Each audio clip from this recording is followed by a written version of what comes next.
Know the routine. Pick a card, any card. Now, on this one, you can just point at a card, tell it to me, whatever you want. It'll be your selected card. It's okay if I know what it is. So you want the ace. Okay. Ace of diamonds. That is your card. You know, that's pretty interesting you selected that one because look, we've got blue card, blue cards, blue cards, and a blue card. Out of all this stack of blue cards, you selected the only red card. That is Nick Trost's Brainwave. Stay tuned for the instructions and some routining ideas. I'm not a huge fan of card tricks because the whole pick a card, it's been kind of done to death. I don't know.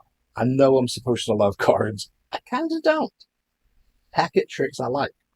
Get these little wallets, carry a couple different tricks around with you. I prefer that over most, carrying around decks.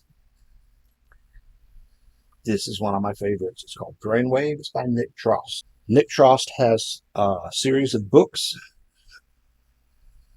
Subtle Card Creations. There's 7 or 8 volumes, I think. I've got like 4 of them. Volumes 1 and 2. The appendix have some great packet tricks. This one is wonderful because you set it up once. There is no reset. It is a true free choice. And when you're done with the trick, it's ready to go again. There's no setup on this other than the initial. And it's devious in its simplicity. They select one card. Whatever they pick, all the other cards are going to be the opposite back. The reason for that, so easy, it's almost stupid, but this works. You take 8 or 10 cards, up to you, of 2 different colors and alternate them.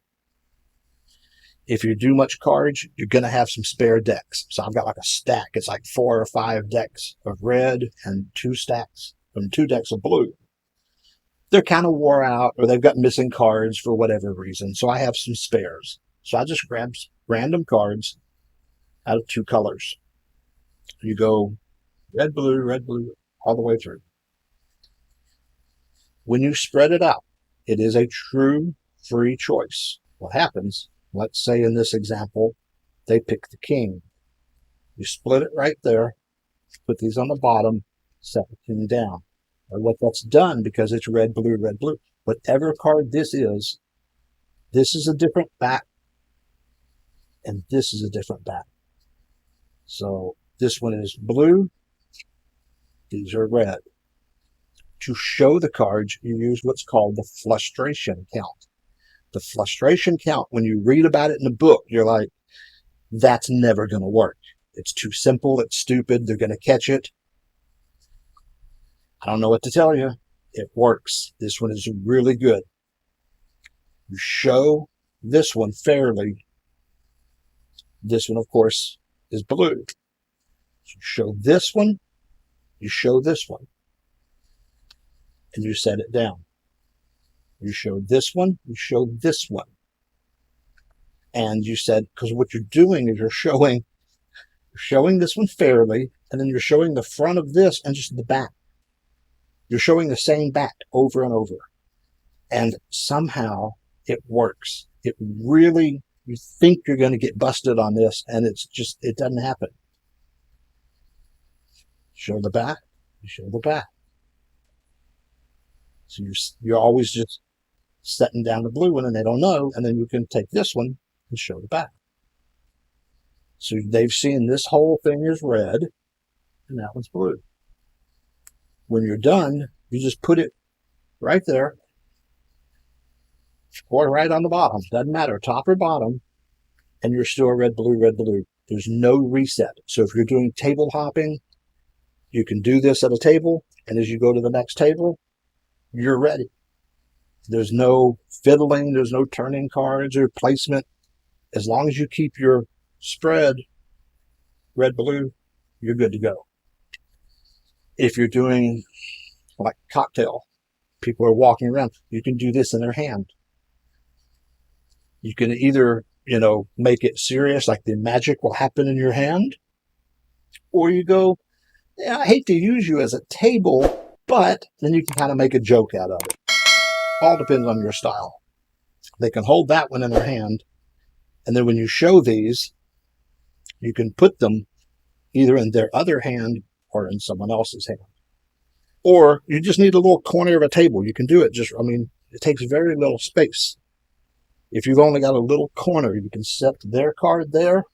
You can show them and just put them right here. You don't need much room. You don't need the whole table. You don't need to spread out. So it's a very small trick.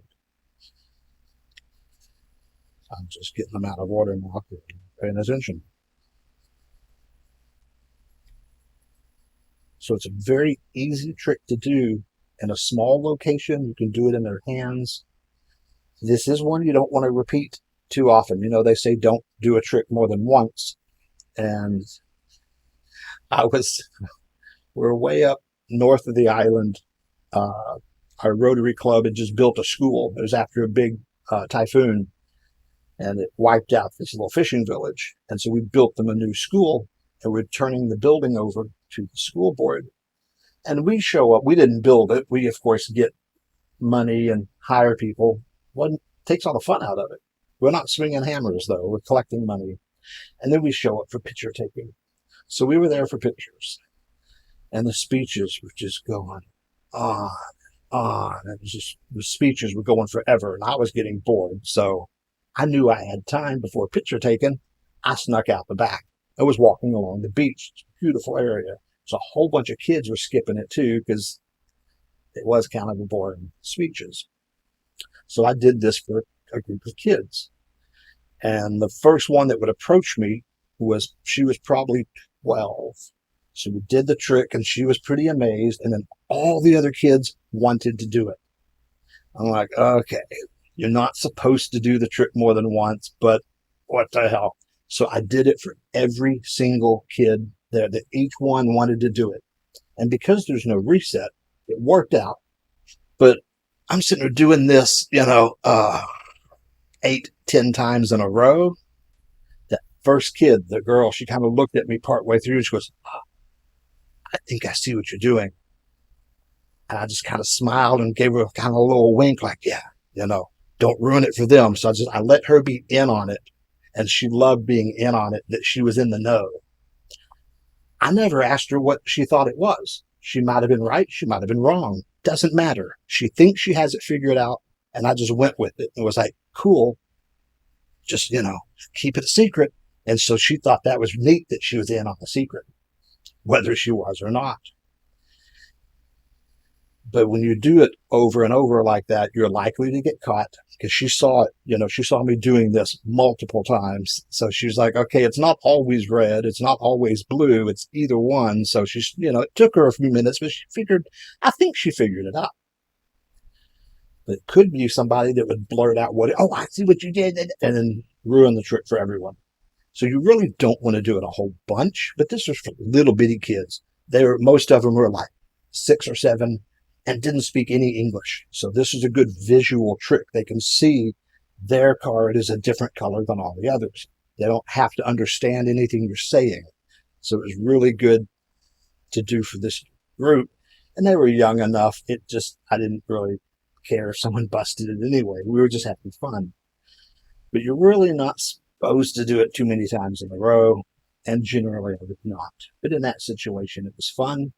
And the girl that figured it out, at least we think she figured it out, she played it cool too. So it all worked out. But that's just that there was no setup. I didn't have any room. It was done in their hands. I had one hold the card and the others, I would deal these into another person's hand. And everybody wanted a turn at being each one. It was crazy. So I just did it over and over and over. But it's a very easy trick. If you buy Nick Trost Subtle Card Creations, volumes 1 and 2 have an appendix full of great packet tricks. And a lot of his packet tricks don't need the misprinted, gaffed cards. It's either a simple setup like this, or maybe you trim a card. There's little things you can do to gaff your own cards. Most of his, you don't need to buy specialty cards. It's just, he has really good packet tricks. I love Nick Trost. For routining, I like to do this is a good intro. It's a starter trick. It's easy, it's visual, it's quick, and they can see, oh, this guy's a magician, and you do some interplay and have some fun. They can see this is just going to be some fun tricks. So what I like to do for an opener is 2 or 3 tricks as the opener. It's not a single trick opener. And because this is a color change deck, I go with some color change chips. This one takes nothing. Okay, now these are purchasable tricks.